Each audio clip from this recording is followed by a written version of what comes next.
Hi, I'm Taylor. And I'm Joseph.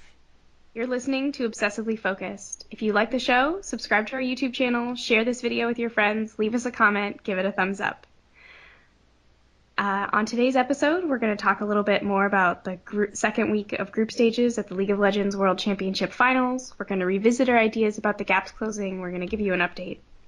As far as our future podcasts, before we begin, I have to apologize in advance. I have a bit of a cold, so I might sound a little raspy or something. But no worries, all is well. Joseph, take it All right. away. So, starting out with the gap closing. After some of the really big surprises from week one, we spent a lot of last podcast talking about gap closure.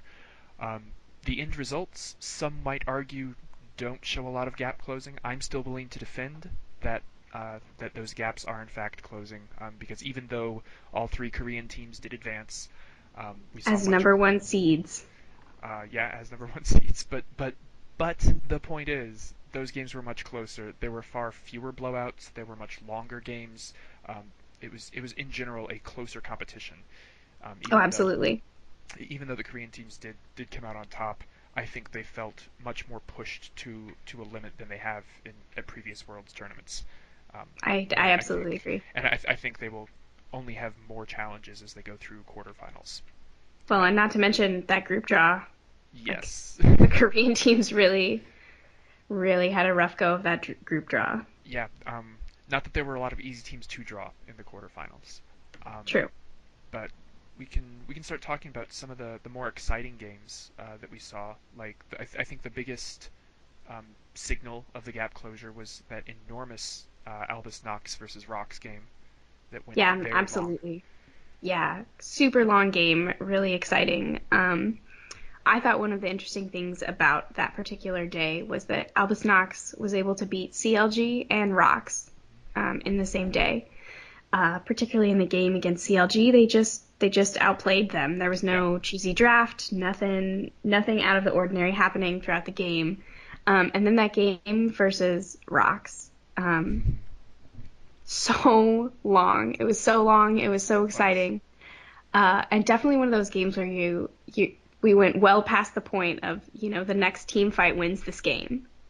Yeah, And it was just so exciting to see Albus Nox be able to keep their cool and get that Baron buff with with everybody fully stacked when stats aren't really readily available. Those Elder Dragon plays just across the board. It was absolutely a gap closing moment for me. yeah, um, and an exciting game as well because both teams just played at such an incredibly high level, and I think that is what shows the gap closure more for me. It was evident that it wasn't Rocks slipping up or playing particularly poorly, and as we said, it wasn't Albus Nox doing something really crazy or wild or cheesy. It was Right, just two teams playing extremely well. right. Extremely well matched game. I know we also wanted to talk about Samsung versus Royal Never Give Up. Mostly, I just wanted to make a quick note on that, which was, this is the axe that I'm going to grind all through this podcast, which is the role of preparation and strategy and pick bans. I think, especially as we start getting into the quarterfinal predictions that we'll do later, I think that's really what's going to separate all these teams. All these teams have pretty good macro play, have very mechanically gifted players, but I think the preparation is what's going to really separate the really top teams from the almost top teams.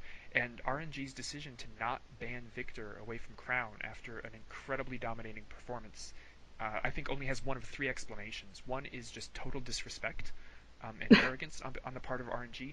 Another explanation is just a total lack of awareness, like RNG didn't bother to watch a team that they were going to play, which is Right. strange, or this inability or unwillingness to adjust their preparations, that they may have decided what they were going to ban a day or two before, and even after they saw the SSG game and decided that they should ban it, they didn't make those adjustments. So I don't know which of those three possibilities it is, but all of them I think are very worrying for True. RNG's just display of a lack of preparation.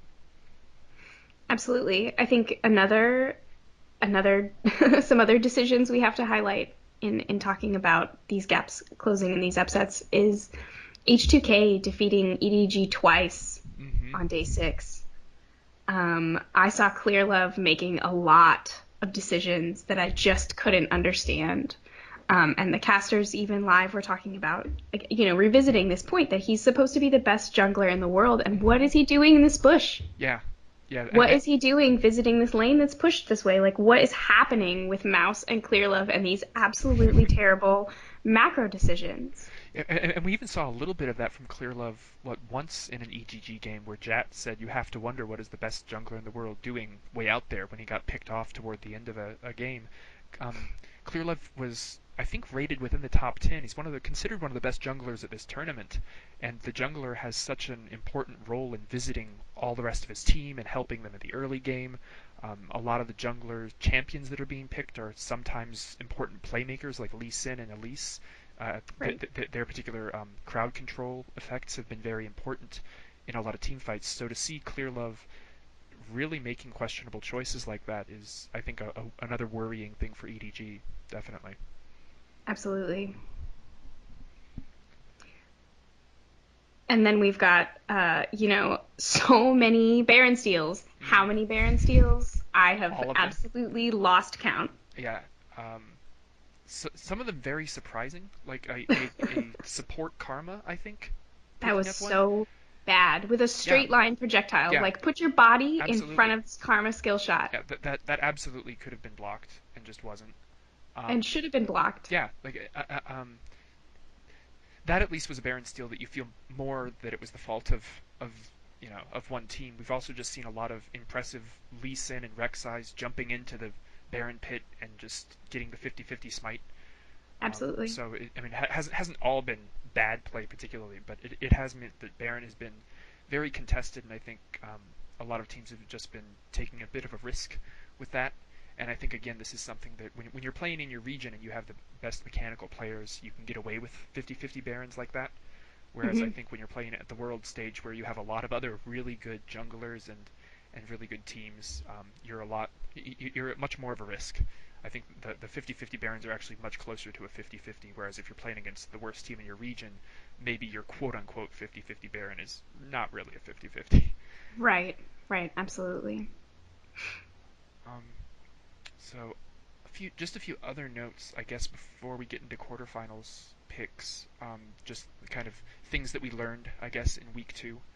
Um, one, one of my favorite quotes, I think, from any of the casters was in the Royal Never Give Up versus TSM game, which is after TSM kind of gave up an early lead to RNG with Uzi getting a triple kill on Ezreal, as Ugh.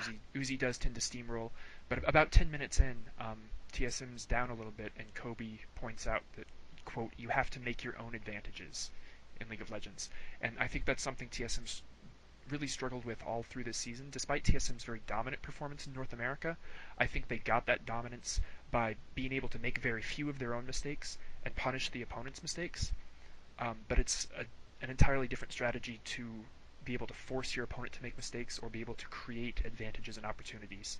And I think that's something that when you're just kind of the best and cleanest play in your region, I think it's very difficult to really practice a strategy besides just don't make mistakes and punish opponents' mistakes. And I don't think I think TSM had practice in creating advantages. I feel like there's something similar there with the Rocks Tigers. Oh, how so? Um, just with this inability or this struggle to come back in the second half of the game. Like TSM succeeds when they do well in the early game and they're able to get to that late game. Mm-hmm. And I feel like Rox has struggled because for whatever reason they're going down so far in the early game, and just not having the techniques to come back from it necessarily in every single game in the later game stages. And it feels very similar to me, where once TSM is down, they have very few strategies to be able to come back. And I feel like while Rox has more, it's the same kind of problem where once they're giving up this really early game or this really large early game lead, they're really struggling to come back from it, even in situations where it seems like they ought to be able to. Yeah, yeah, that makes sense. And I think that that may come from, being as good as they are in the region that they're from. Yeah, yeah. I mean, there is sort of a weird difficulty for teams that don't have sufficiently challenging regions, and then one team pulls too far ahead. It's hard, I think, for them to get the kind of practice they need to keep getting better. I think to some extent, that was a challenge that Immortals had in the spring, is they were steamrolling other North America teams for the first part of the spring split, and I think it became difficult for them to figure out how to practice playing from behind because they were, Right, because they weren't getting yeah, behind.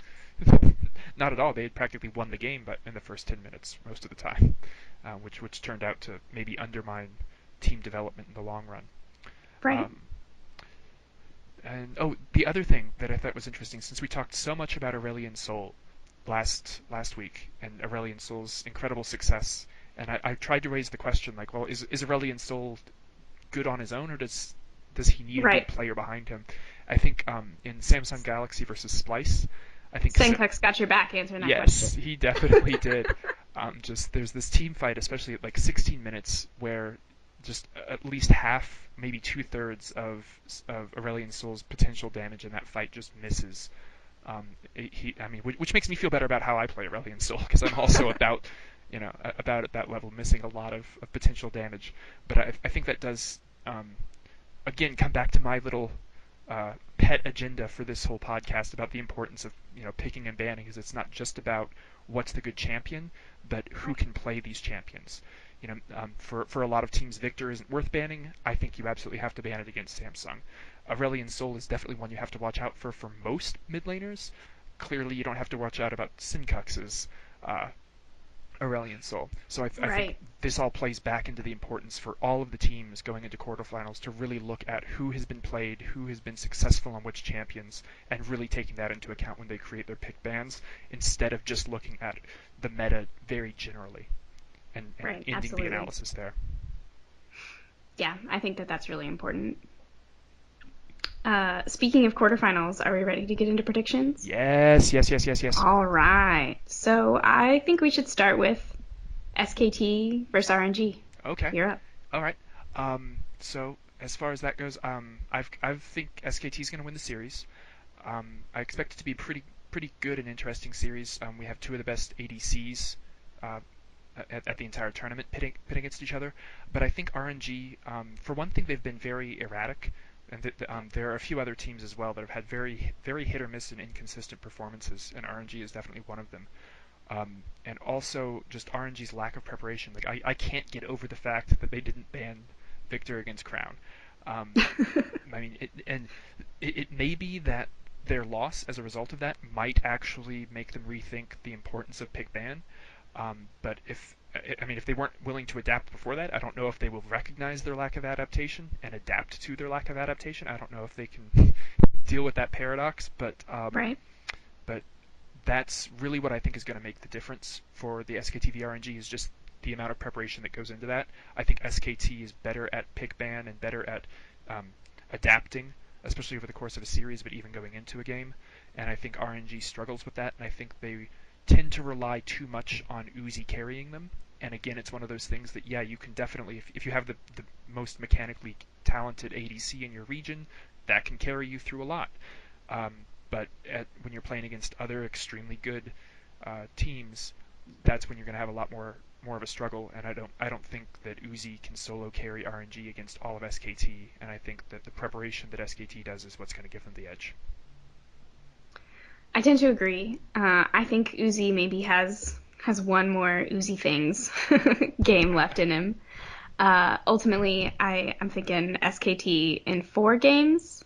I feel like SKT has shown their ability to adapt and grow stronger over the course of the group stage, and RNG has definitely shown some improvements. I don't think it's enough to counter everything that SKT is bringing to the table. SKT is just a head and shoulders better than other teams at some of the strategies, seeing a lot of play at Worlds. One example of this is the Ezreal Nami lane. This lane has been played to varying degrees of success by a lot of teams throughout the tournament. And if it doesn't do well early, then it really, really falls behind in a punishing way late. In the last game that SKT played in the group stage, Bang's Ezreal goes 10-0-7, and Wolf's Nami goes 1-0-17 Jeez. against Flash Wolves. The game was just a total blowout. And again, it's all about other teams are having difficulty even executing the Ezreal Nami lane, but if you give it to SKT, they're gonna run all over you with it. And I just think when we look at especially in this best of five environment, I just don't think that RNG has what it takes to take SKT any Yeah, more than one game. yeah, I agree, and I wouldn't be at all surprised if they end up letting SKT get Ezreal and Nami. Just Yeah, that would be in keeping with RNG's lack of preparation. I think in general Ezreal is going to be a very contested pick for that series since it's a favorite for both ADCs. But both ADCs have a lot of um, pretty good champion pools actually, especially for ADCs. They often aren't considered to have a lot of pocket picks that they're especially good on, but both ADCs can play a number of those ADCs very well. So, um, all right, so Knox versus yep, H2K. moving on to I think what's going to be my favorite series of the I quarterfinals. think mine too. I'm mostly excited because I think that H2K is probably Nox's best chance at getting through to semifinals. I've actually picked them to win the series. um, Knox just played so solidly throughout the group stage. And they played solidly at every phase of the game. They had very good drafting, or at least very reasonable drafting. I didn't see the kinds of wild mistakes that I've criticized teams like Cloud9 or RNG for. They've had very good laning phase, and they've played very well in the mid game and late game, both in terms of macro play and decisions across the map, but also their team fight coordination just continually impresses me. Um, Absolutely. in the Nox versus Rocks game, there's this amazing moment towards the end where um, Lucian's a miracle on Lucian is kiting like this entire fight, and like 4 or 5 times I was sure that he was gonna die, and he dodges or kites, or at one point Poppy uses steadfast presence to keep Alistair from getting to Lucian. Like Hmm. the coordination and team fight and the way they work together is so impressive. And the fact that they can do that in addition to all of these other phases of the game, I think is what's making them so strong and so successful. H2K is certainly a good team, and they have played very well, but they've always been this team that's good but rarely great. I haven't seen really amazing standout plays, either individually or together. They've just played well, but not amazing, and I think that's going to be the difference in this series. Yeah, I definitely I hear what you're saying. And I think in keeping with our theme of preparation here, I'm really concerned about Albus Knox going into this best of five. Oh, why is that? I know it's been said a lot of times, but best of fives are very different than best of ones. It requires so much more endurance. And I wonder if Albus Knox's lack of prep isn't catching up to them. I really wanted to see better performances from them against G2 and against Rocks, those last two games of group stages. Mm. I would forgive anyone for losing to the Rocks Tigers. But that loss to G2 really. I mean, I thought G2 played really well, and I thought that Lickrit's comments afterwards were, as is par for the course for him, fantastic. Hmm. Hmm. But it was concerning to see them lose to a team that struggled so intensely to perform or deliver at all on the world stage. And I am a little bit worried that they're tired. Yeah, definitely. I'm worried also about illnesses. I know that Lickrit had mentioned on Twitter that he does indeed have the chicken pox and that he will, Oh quote, no. most likely play in Oh my quarters. gosh. Most likely is not a phrase that inspires confidence in me.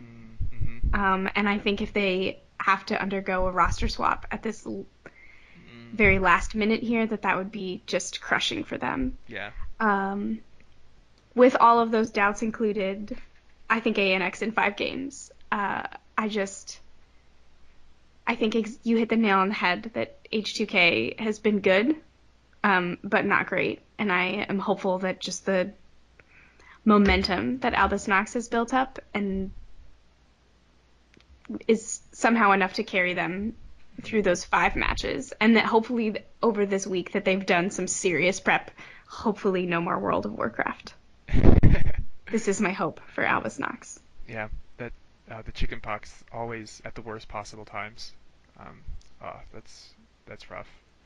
Right? Isn't Uh, that such a bummer? it really is. It really I is. know that Worlds has been plagued by lots of illnesses this year, and I think that Mm, yeah. it's really unfortunate that people would be dealing with things like chicken pox or severe illness at a time when you're supposed to be delivering at the peak of your Yeah. ability. This is what happens when you send people to like the city of fog and illness. Like it's always the foggy cities that have all the disease. That's why London had so many problems in the 1800s, right? It's the fog. Is that why? Is that what the problem is rooted in? Is the fog? I can't. I think a lot of cinema would have me believe that. That's why they emphasize all the fog in like horror movies, right? Right, because of the It's unknown. just yeah, it's this disease-filled miasma. Okay, let's move on to Cloud9 versus Samsung. All right. I do have to admit I am a bit of a C9 fan, but Ah, I same. still feel like something in that team just broke at IEM San Jose 2 years ago. I mean, you can almost see the exact moment it is when Balls' Nar cancels an auto attack that should have gotten a kill against the Tigers, the GE back when they were the GE Tigers. No, was it Flash Wolves? I think it was Flash Wolves. But I just remember that moment of Nar like going in for the auto attack, and you can see the animation start and get canceled, and it would have been a kill. And like it's almost like from that moment, Cloud9 is just downhill for the 2 years. They've recovered a bit, but not entirely. Um, and despite C9 being pretty strong, Samsung in week two was just on fire. Not just in terms of outright success, but the way that they played. They were playing incredibly fast. They set two records back to back for the fastest games. Right. Just incredible speed play. It was just impressive all around. That was much more the Samsung that I saw that qualified for Worlds in the first place. Week one was more of the Samsung that had the decent season overall, but wasn't expected to qualify. So it's kind of a question as to which Samsung just shows up for quarterfinals. But if it's the Samsung that played in week two or that beat KT Rolsters to qualify, I completely expect Samsung to just really dominate that series. Um, Again, not because C9 is particularly bad. C9's kind of in the same boat that H2K is. They're good but not amazing right now. But Right. I think C9 has a little more potential than H2K does. But I still expect Samsung to just kind of come out ahead overall. Yeah. So I said on Twitter, and I'll say again, that I think that Cloud9 is one of the only North American teams that's proven that they can deliver under pressure. Mm, I think that that's something definitely that Immortals has struggled with. Definitely that CLG has sometimes shown that they can do and sometimes shown that they can't. And TSM has shown lots of times that they struggle to deliver when it matters the most. And I think that Cloud9 is a team that often, much more often than other teams, even after this San Jose meltdown that you're referencing, has shown, in the Gauntlet qualifier last year, this year, just over and over, that under pressure that they continue to be able to deliver. Um, but Samsung's week two performance just reminded me who they are. um, they brought this pressure and this speed that I expect from them, and I am extremely inclined to agree with you that I don't think that Cloud9 is going to be able to handle it. And much like your conclusion, I think that I'd love to see Cloud9 take a game off of them, and I'm hopeful that it's they will. possible. It's possible. But that's about as high as I'm willing to get my hopes Yeah, in this probably. matchup. It's probably about I the, think, the limit. yeah, I think that Samsung has shown that they seem to have woken up and remembered that it's Worlds. Yeah, Uh, and given that they've remembered that, I think that they are going to put on an impressive quarterfinal performance. And so I think it'll be a quick series, unfortunately, for yeah, my North American boys. yeah. I agree. And the final quarterfinal game is Oh gosh. Rox versus EDG. Yeah, I This expect is a going lot to from be this my second series. favorite matchup, I think. Yeah, same, definitely the same. I certainly expect a lot from this. I ultimately do think that that Rox is going to come out ahead, but I just expect a lot. EDG is another one of these teams that has just been very inconsistent at Worlds. But again, week two was much stronger than week one, and I don't see the same kinds, at least not the same level of difficulties in preparation that I see from RNG. Um, but Rox was also incredibly impressive in week two. Just Rox, we talked about at the very beginning the problem that Rox has with the early game. That at one point, I think during one of the games, I texted you and told you like, hey, someone should buy Rox like one of those educational clocks that teaches people how to tell time, because Right. Rox doesn't seem to know that the game starts until about the 15-minute point. Like Right. they're behind and they're not really concerned about falling behind because they always know they can come back into it, and they really consistently do. They pull off some great mid-game team fights with a 2,000 or 3,000 goal deficit or more, and they're just right back in the game, and they keep making plays, they keep working well as a team and having great macro, and they can come back from some uh, deficits that I think almost no other team probably could recover from. That said, that is worrying that they are consistently in the habit of falling behind early and then Right. coming back. That's not a great strategy usually, Well, and it's especially as you. cost them. Yeah, it has cost them, and I think as you play against better and better teams, it's harder and harder to pull that strategy off. So I think that's the biggest concern for Rox, and the best way for EDG to try to win is to really punish that early game and to really try to snowball it. But Rox is already good at preventing that snowballing, so I think that'll be the real strategic challenge for both teams is how to manage Rox's poor early game and whether or not EDG can prevent Rox from recovering. So that's why I think this is going to be an exciting series, as there's this very high-level, consistent, strategic contest going on, in addition to all the great stuff that happens in every other game. Yeah, I think this series was hard for me to make decisions about because Rox has really surprised me this tournament. I expected so much more from them. That this continual falling behind in the early game and having to claw their way back in, it's good that it works for them, at least most of the time, but I think it's really a bad way to be headed into best of fives. Given EDG's impressive regular season performance, and especially, as we've discussed every episode so far, they didn't lose any series. Mm-hmm. They still haven't lost any series this year. I think they're going to find some places in those early games to come up with leads that are insurmountable for Rox. Um, that being said, as soon as I started to call this series for EDG, I was looking back through VODs, and the strategies for beating EDG have been incredibly straightforward, right? Yeah, You, yeah. you camp top lane, you wait for Clearlove to do something stupid, and you punish the bot lane. Yeah.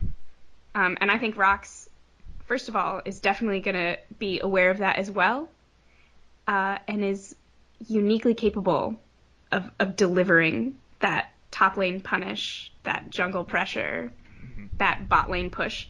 Um, so I think that EDG has also shown that they're unable to take advantage of doing a better job in the draft, of drafting better lanes, of winning the lane phase. And I don't think that they're going to get away with that kind of sloppy play against Rox. I'm hoping for a messy and delightful series. I initially called this series EDG in 5. I amended my prediction to Rox in 4.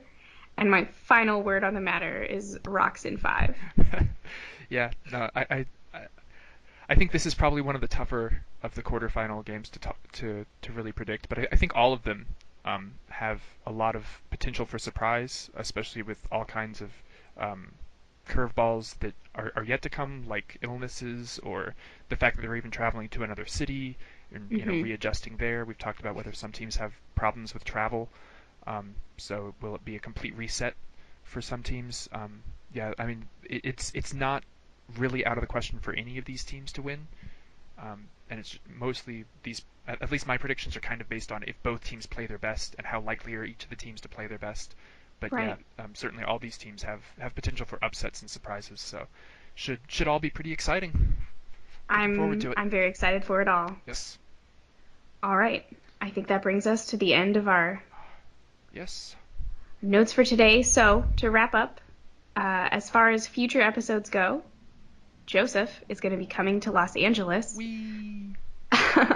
which puts us in a bit of a different tech situation. So, we're going to do our best to come up with a way to record and upload all this stuff while we're actually in the same physical location. And also, we will not be doing exclusively esports focused content. We just happen to use worlds as our impetus to start an idea we've had for a while. So, the show is called Obsessively Focused, not Esports Podcast. And once Worlds is over, I imagine that we will be obsessively focused on some other stuff. We definitely will. We've already had a little bit of discussion about some fun future stuff. So we're looking forward to moving off of that once Worlds is over. Absolutely. That esports off season isn't long, but we plan to fill it with delightful other other content. Yes. All right. All Well, right. Thanks so much for listening. Have a great day. As we mentioned, subscribe to our YouTube channel, like the video, share it with your friends, give it a thumbs up, and yes, all yeah, of thanks those. for listening. Thanks. Bye. Bye.